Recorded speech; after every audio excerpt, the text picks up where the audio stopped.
Hi, welcome to our channel Good New. After the United States sanctioned Huawei, the shipment of mobile phones fell from first to fifth position in the domestic market. And the fundamental cause for Huawei's loss is a chip scarcity.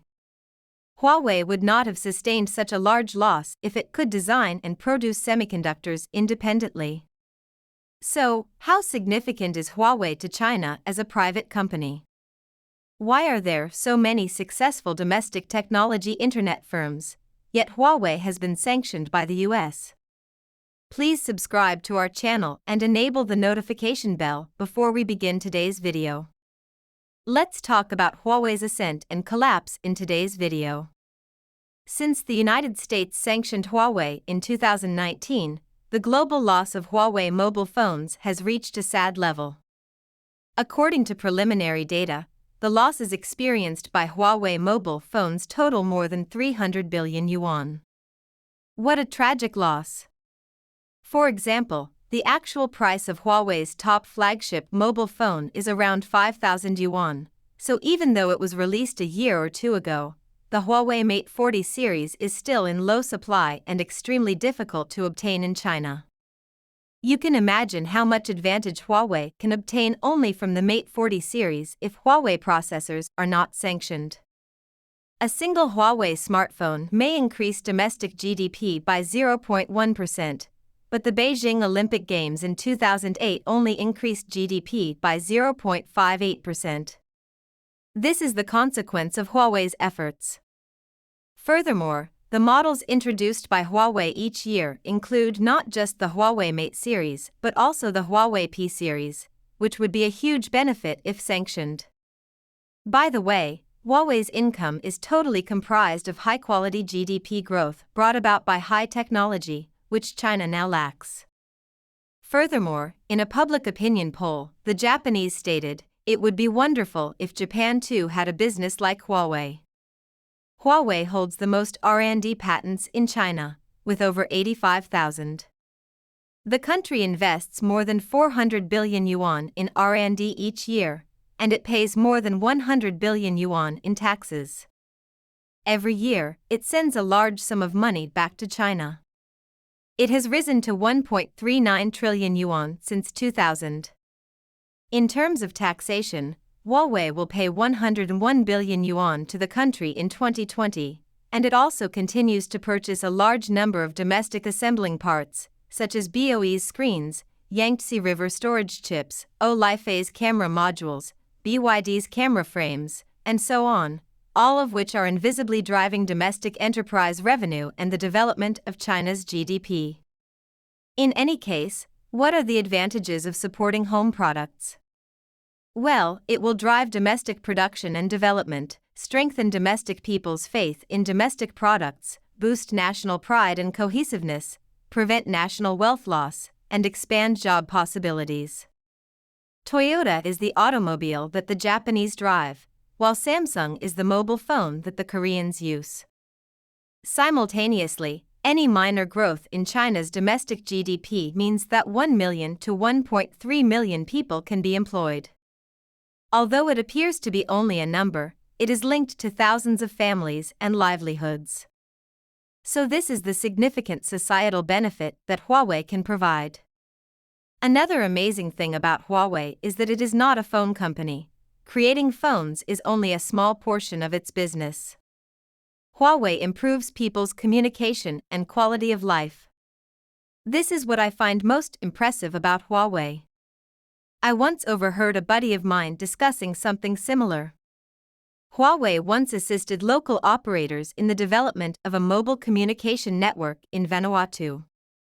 This country's economic level is extremely low. The entire nation has no economic industry. Even if a country's capital has only one store of 200 square meters and one local state-owned operator, the price is also quite high. A local top-up of $100 takes less than 2 weeks. On April 8, 2014, Huawei's technical team presented to Prime Minister Karkas Huawei's self-developed smart city solutions, cloud computing solutions, device pipe cloud solutions that combine intelligent management of e-health, e-education, and e-government. development strategies, mobile broadband network and fixed broadband network solutions, as well as recent communication technological advancements and equipment such as Huawei's containerized data center. According to Prime Minister Carcasses, Huawei's communication technology display, as one of the top firms in the global communication field, has painted a beautiful vision for the growth of the communication field in Vanuatu. The Vanuatu government is prepared to enhance collaboration with Huawei to further increase the level of Vanuatu's communications sector and government management skills. Furthermore, Huawei is one of China's few 100% Chinese domestic enterprises. It receives no foreign investment. Unlike Alibaba, which has a share in Japan's SoftBank, and Tencent, which has a South African subsidiary, these firms look to be extremely powerful, but they are backed by foreigners. Huawei has no foreign ownership, and it is also the only firm that can reach the world's top 500 without going public. Indeed, if Huawei went public, its market value would be incalculable and it would be able to generate more money. Nevertheless, Huawei opted not to go public in order to prevent foreign cash from entering the regulated firm. Another reason for not listing is that Huawei wishes to establish a Chinese brand of its own. Huawei is a Chinese corporation with no foreign ownership, and it is the only Fortune 500 firm that has not been listed for profit. Huawei will make more money if it goes public. You can't have both since Huawei is establishing a Chinese brand, you can only have one of the two. Huawei opted for the latter. The total workforce of the three behemoths is less than that of Huawei. Huawei employs 194,000 people. Furthermore, it employs almost 100,000 people, the majority of them are high-tech experts. We'd want to know if these talents would stay in China if Huawei cannot supply them with employment and compensation. Or perhaps abroad. Today, the world requires more improved 5G technology since 5G is the key to ushering in the Internet of Everything era. We might not be able to enter the door if we don't have this key. Huawei succeeded. Huawei's 5G technology is the first of its kind. Qualcomm and Apple must also make use of Huawei's patents. And its fees run into the hundreds of millions of dollars. Before 3G, the United States was ahead of the rest of the globe, and its social production efficiency has increased. It only took a few years to encourage economic development, transforming the United States from a debt of over $200 billion to a profit of over $200 billion. China was consumed by envy at the time. Until recently, China attempted to compete with the United States in 4G. When 5G was somewhat ahead of the United States at first, the US began to penalize Huawei. That is the true goal of US sanctions against Huawei. Overall, Huawei is extremely important to China.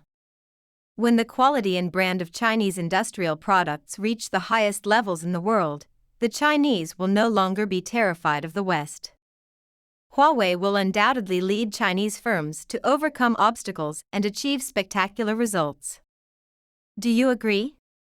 Thanks for watching in this video. You can add your ideas or suggestions below. Please keep following our channel and like our videos.